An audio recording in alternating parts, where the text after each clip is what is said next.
کے اوپر کسی کا کوئی اختلاف نہیں ہے کہ بی بی نے یہ وصیت فرمائی کہ ان کے جنازے کو رات کی تاریکی میں اٹھایا جائے، اور نہ صرف یہ کہ وصیت فرمائی بلکہ امیر المومنین نے عملاً یہی انجام بھی دیا۔ دنیا اسلام کا اتفاق ہے کہ بی بی کا جنازہ دن کی روشنی میں نہیں اٹھا، رات کی تاریکی میں اٹھا۔ سب کا اتفاق ہے کہ ان کے جنازے پر اور ان کی نماز پر شرکت کرنے والے لوگوں کی تعداد انتہائی کم تھی۔ سب جانتے ہیں کہ بی بی کے جنازے میں اور ان کی نماز میں اس زمانے کے جو دنیا اسلام کے سرکردہ افراد تھے، کم سے کم ظاہری طور پر ان میں سے کوئی شریک نہیں ہو سکا۔ سب کو معلوم ہے کہ جب بی بی کا جنازہ دفن ہو چکا، اس کے بعد مسلمانوں کو یہ پتہ چلا کہ بی بی کا جنازہ دفن ہو چکا۔ یہ بھی جانتے ہیں کہ یہ سب کچھ کسی اتفاق رائے سے نہیں ہوا۔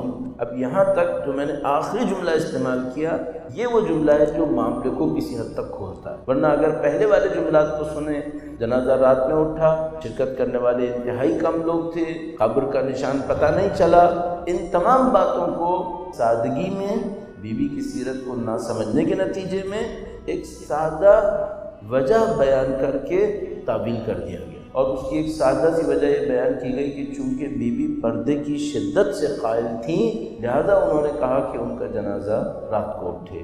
یہ تعبیر کی لوگوں نے کہا کہ چونکہ وہ پردے کی قائل تھیں، لہذا انہوں نے کہا، اور میں کہہ رہا ہوں یہ تعبیر صحیح نہیں ہے، انہوں نے یہ کہا لوگوں نے کہ چونکہ پردے کی قائل تھیں لہذا دوسروں کو جنازے میں شریک ہونے سے روک دیا۔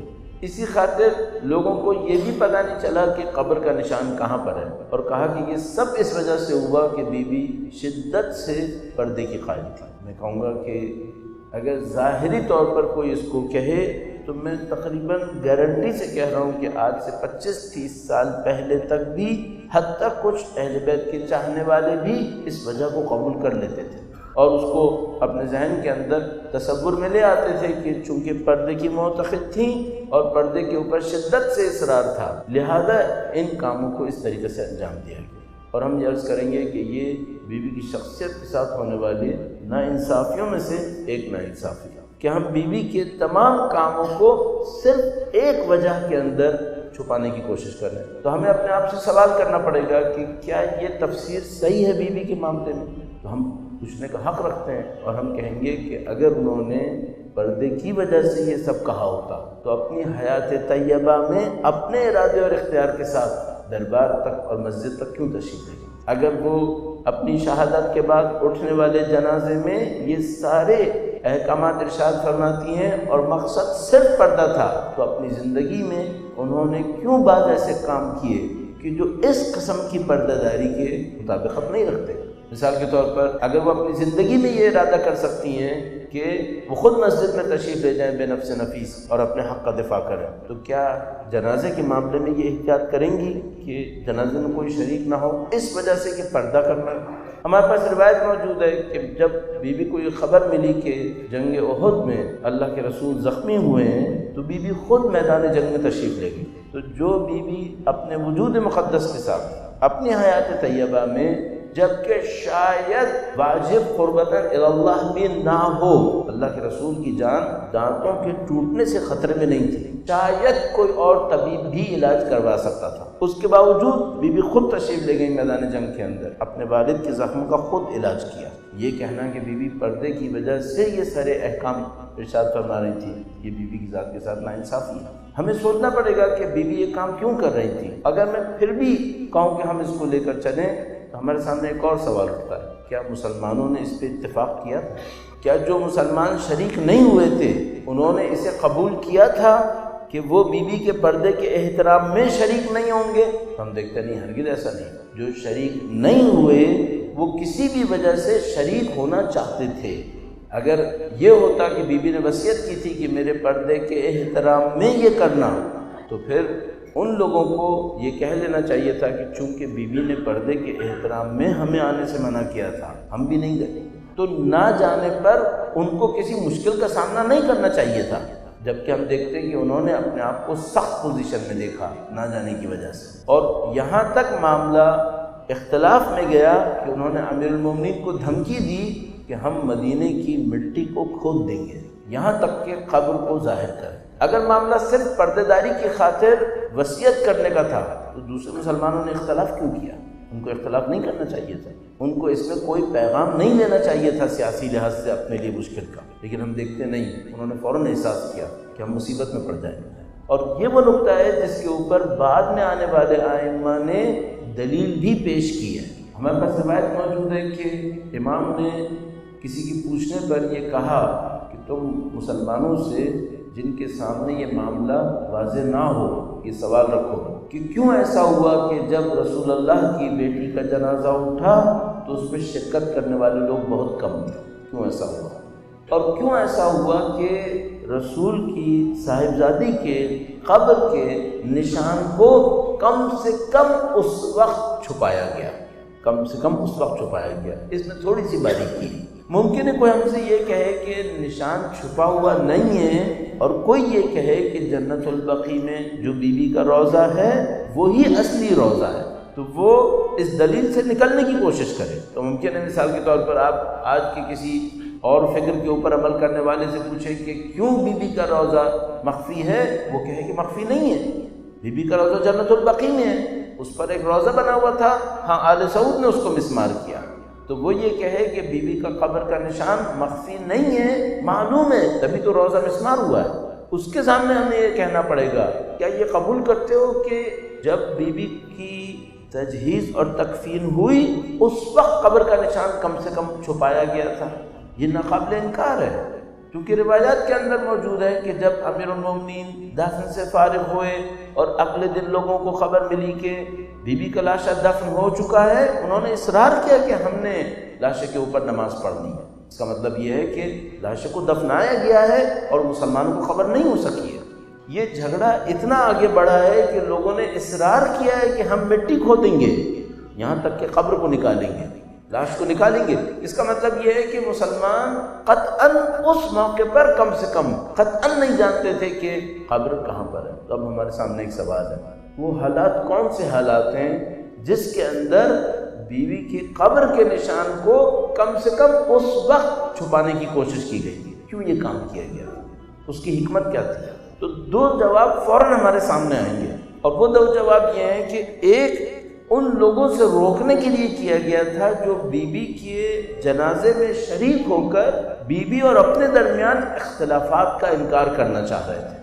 وہ چاہتے تھے کہ ہم جنازے میں شریک ہوں، ہم نماز میں شریک ہوں، ہم بی بی کے روضے کو تعمیر کریں، اور دنیا کے سامنے یہ پیغام نہ پہنچ سکے کہ ان کے اور بی بی کے درمیان کوئی اختلاف تھا۔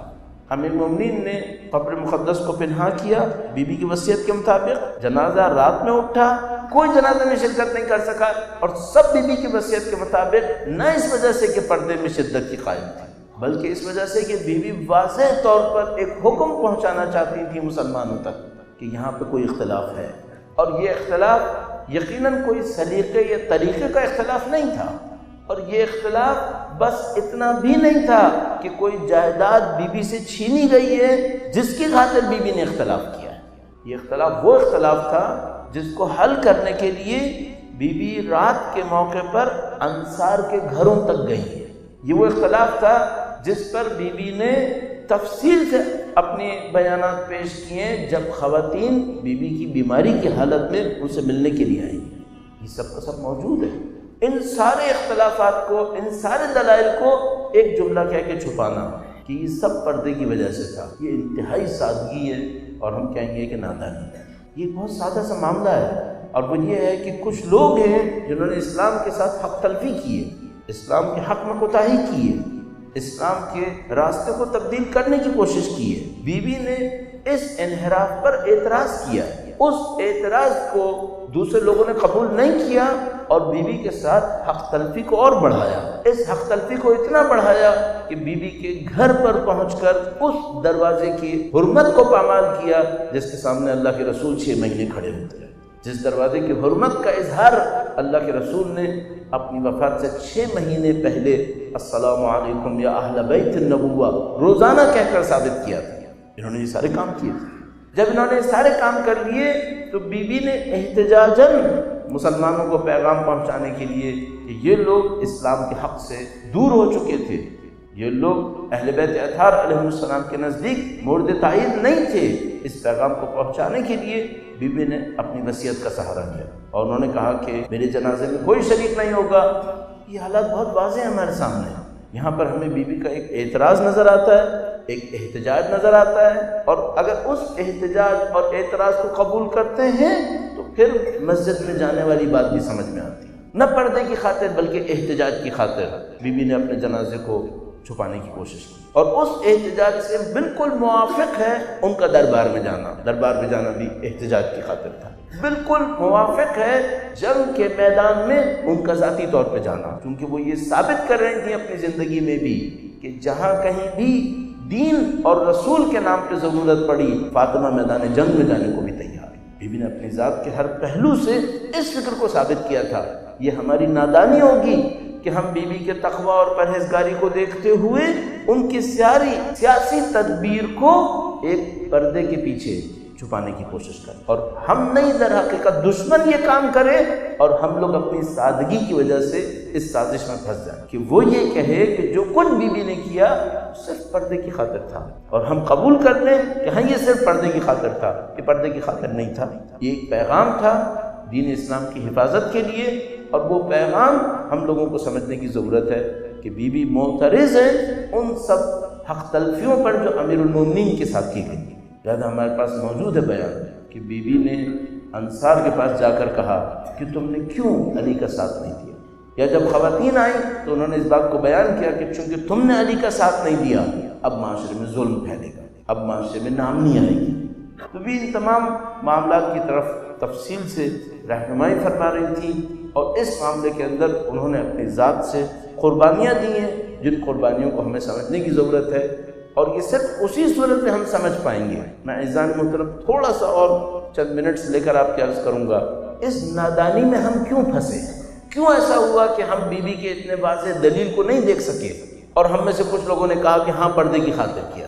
اس کی صرف ایک وجہ تھی، ہم نے اپنے ذہن میں ایک اور بٹھائے ہوئے جملے کو قبول کر لیا، اور وہ ایک اور جملہ جو ہمارے ذہن میں بٹھایا گیا تھا وہ یہ تھا کہ اہل بیت اتنے مقدس ہیں اور بی بی کی ذات اتنی مقدس ہے کہ ان کا کیا کام کہ حکومت کون کرے گا۔ پہلے ہمارے ذہن میں یہ جملہ ڈالا گیا کہ چونکہ ان کا تقدس زیادہ ہے لہذا وہ حکومت کے معاملے میں کچھ نہیں کہیں گے، چونکہ وہ حکومت کے معاملے میں کچھ نہیں کہیں گے تو کوئی حکومت کرے وہ اس کے اوپر کوئی اعتراض نہیں کریں گے۔ تو ان کو حکومت سے کوئی سروکار نہیں تھا، تو جو کچھ کیا یہ کیا کیا، کہا یہ پردے کی خاطر کیا۔ کیوں حکومت سے سروکار نہیں ہے؟